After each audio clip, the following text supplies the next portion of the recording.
tons of material crashing down in seconds.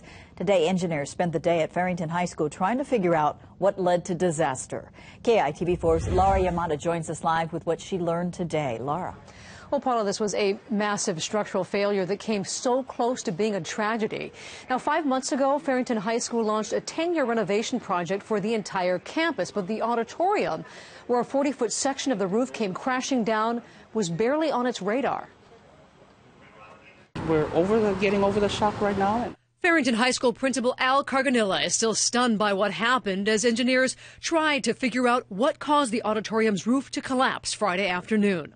Again, it could be a combination of things. I think the wear and tear and just the age of it is part of it also.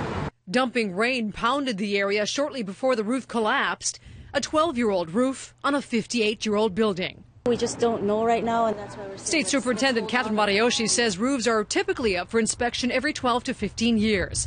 She says this one, built to industry standards, was scheduled in 2 years.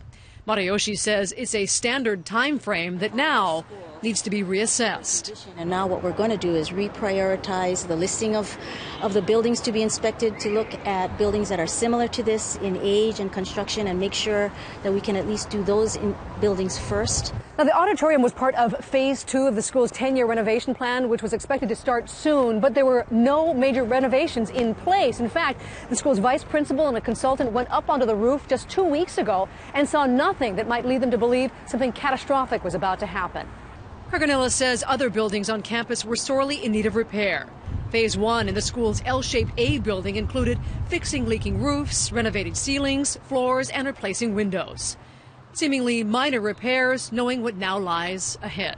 The support and well wishes from the community has been great, but now I think we just have to make sure we do the assessment and plan accordingly, because this is a facility that's being used by everyone. Now, in a press conference today, the governor announced the state has allocated $1 million for outside inspectors. The DOE says structural engineers will begin immediately reassessing similar structures, such as other school auditoriums, to make sure they're safe, too. Paula, back to you.